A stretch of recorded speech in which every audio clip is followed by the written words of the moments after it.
Alright, what's going on, guys? Trev back again, here to bring you another video. This one's going to be doing our weekly review for this week's episode of House of the Dragon. Now for Season 1, Episode 7, it is called DriftMark.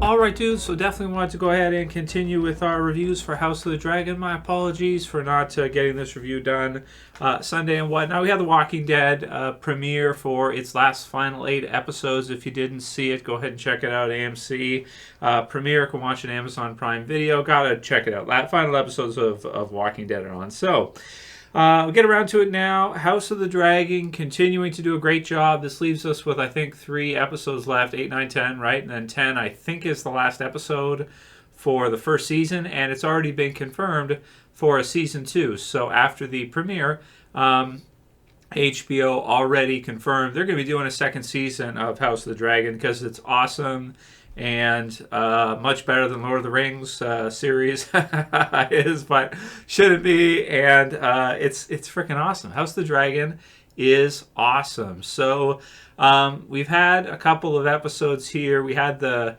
time skip, episode 6. We had the recasting for Alicent and Rhaenyra, which is still a little weird, but I can kind of understand why they did it because the kids are starting to age as well. But they didn't recast some of the other cast members like Christian, who I guess he kind of looks older in some ways.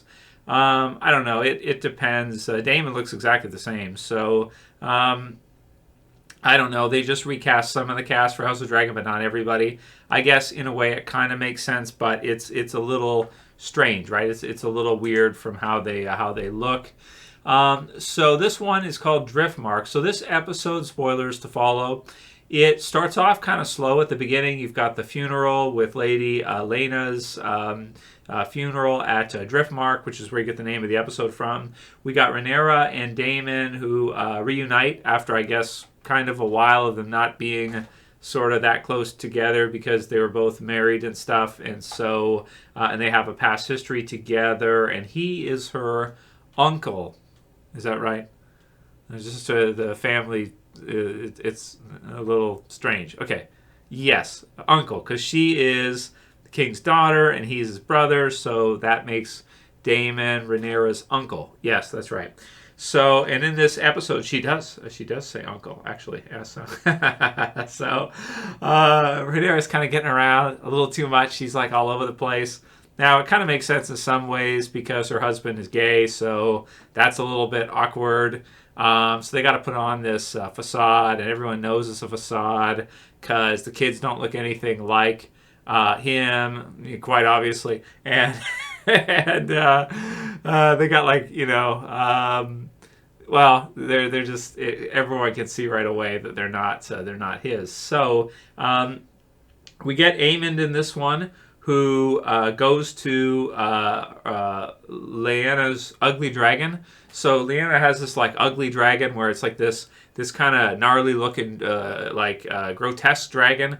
I almost want to call it, it's like a sewer dragon or something. Like you have different types of dragons. You got like the sweet red dragon that's like, like the Dungeons and Dragons, like classic red dragon, which is like the coolest. You got Daenerys has got the black dragon, really sweet, awesome. And Lyanna in this one just has this ugly dragon. It's like this ugly stone dragon or sewer dragon or something. It's got like growths coming off of it. It's just kind of ugly. You know what I mean? It's just an ugly dragon. Not that I find dragons attractive, but it's just an ugly dragon, right? So you've got Aemond, who's like autistic or something. Something's wrong with him, right? I don't think they had autism back in those days, did they? Did that exist back then? I think that's more of a recent phenomenon. I wonder what's causing that. I don't know. But okay, so he's going and he's like going to the dragon. He's like being all weird and stuff, looking at the dragon and stuff. The dragon thinks about killing him. And then I guess he says the right keywords from the dragon's training to allow the dragon to be like, all right, I guess we'll go for a little ride or something. But I get the sense right away, maybe it's just my own projection, that the dragon doesn't like Aemond right away. And I don't know why I feel that way. Maybe it's because I don't like him and I find him to be kind of annoying and whatnot. So he takes the dragon for a fly. You've got Rhaenyra and Daemon who hook up again. She says uncle, and then Aemond returns. They kind of get up, get dressed, and all the stuff because they don't want to get caught again this time. So it's weird, right? It's kind of gross, right? And the family stuff is gross. But okay, so he gets back and he comes in, and now we get which is actually one of the coolest kid fight scenes because I thought it was intense anyway. I don't usually like watching kids fight, but it's pretty cool, right? Because you got him, and he's a good classic bad guy. He's like the opposite of Joffrey, though. He's not like a bad guy where he's got like, Joffrey's like kind of quick-witted and stuff, and he's like cruel and messed up and stuff because his parents are like brother and sister. And so he's all like, like off with his head and stuff like this and everybody. But Aemond is like sort of like that, but in like an autistic way, right? He's kind of like that, but, it's your pig or something. He's all like, he's got like this weird affect. And now it's even worse because he's missing an eye, right? So it's what it is. And so he starts fighting with the other kids because he's kind of stolen the dragon here, right? When he probably shouldn't have done this, and somehow I guess he gets away with it. So the kids start fighting. The girls start with him first, and straight up, they come at him. He starts like beating them up. Like he just starts beating up the girls, right? It's kind of brutal. It's like, oh my gosh. And then the Strongs, the bastards, is a bastard. So they come at him, and he's like. He's ready to like pick up a rock. I think he breaks one of their noses. They said he's like ready to crush some heads and whatnot. But I like the strong kids, the bastards, because they're like their family or their father's like an awesome fighter, warrior, what have you, right? So they kind of take after him. So even though you get the sense this one, even though they're younger, they still manage to kind of stop Aemond with a dagger. But because it looks like he seems like the type of person that's not going to stop, right? He seems like he would just take the rock and smash all their heads or something and wouldn't care about it, and then it'd be this whole giant war thing or whatever because nobody likes him. He's really screwed up. So they stop him, but he does lose an eye as part of it, and then you get this awesome kind of separation between two of the factions here that kind of started earlier on in the series, which has really been built up nicely, which is that you have Alicent and you have Rhaenyra. And they were like friends, earlier on in the series. They're meeting with each other and everything, but they're vying for position because you don't know who's going to be, who's going to take after. Viserys is gone. So after the king dies, who's going to take the throne after?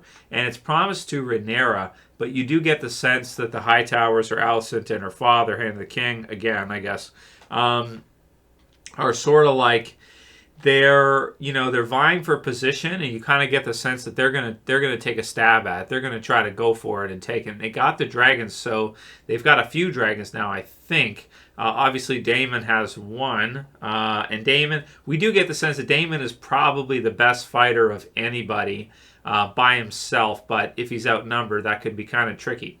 So Rhaenyra sort of, maybe near the end of this episode, kind of sees her relationship sort of having run its course, and so she decides this nice plot by the end of the episode, which was cool because it was kind of a twist on the viewer as well too. You didn't really see it yourself coming. It looks like he's killed, but then it's revealed that no, he kind of got away, and it was kind of a setup. So it was a fake death. So they faked his death. Laenor shaves his head, and he gets away, but it doesn't seem like he told his parents. His parents are aware of this. So you kind of get the sense like is someone, going to tell them at some point, because they look pretty messed up as a result of this, and this could cause some serious war or something to happen. And then you have kind of a marriage between Daemon and Rhaenyra, I guess, at this point, joining forces here and maybe helping to solidify her claim there because everybody is kind of scared of Daemon. You get the standoff part, which is where the kids are with the king and everybody, and they're kind of like blaming each other and whatnot, and he tells them all to shut up. And then it comes down to kind of Alicent acting really crazy. You get the sense like it sort of feels like they're all like spoiled brats, And, and so they're all like, I'll take one of their eyes too to pay for it.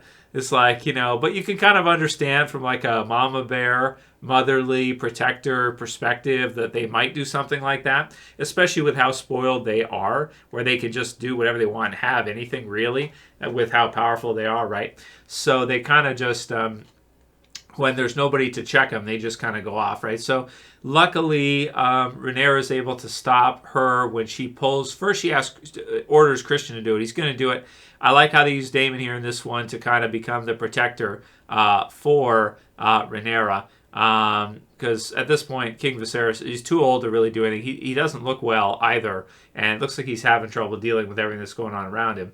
And you get the awesome kind of standoff scene where she's got the King's dagger, Valyrian steel really sharp, and she's going, and Rhaenyra kind of gets in the way of Mama Bear's and stops her from doing what she's about to do.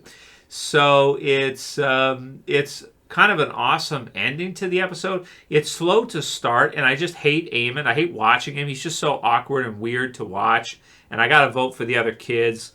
It feels like to me we're getting the start of what could be like a great villain in the series if this goes on for more than a couple years, maybe a few years. He could be like a great villain for a while, depending. We see whatever we see happen with him. But it's really awesome. This episode was directed by Miguel Sapochnik, who's like my favorite. Honestly, he's my favorite Game of Thrones director. He just kills it. He did episode 6 too, which actually, I don't know, that was just okay. But DriftMark was really good. He directed some of the best episodes from Game of Thrones, like The Long Night and stuff like that. He's like the I don't know, what should we call him? He's the alpha of Game of Thrones directors, I think. He's like the Greg Nicotero for Game of Thrones, for A Song of Ice and Fire, for House of the Dragon. So it's an awesome ending to the episode. It's great drama. I'm going to give it a 9 out of 10. I love the ending to the episode. I watched it back twice because I was like, this is intense and really awesome. And because you don't want to see any of the kids get hurt, except for Aemond, sort of. It's just weird. But I love the twist at the end and the way they did trick me, too. I thought at that moment that Rhaenyra had been killed right then and there. And then when you see him kind of leaving, it's like, oh, you tricked me. You got me. You got me, Miguel. You got me. Just the way you did it. You got me, dude. You got me. So I love the episode. It's great. And, House of the Dragon continuing to kill. Few episodes left. The last episode is called The Black Queen.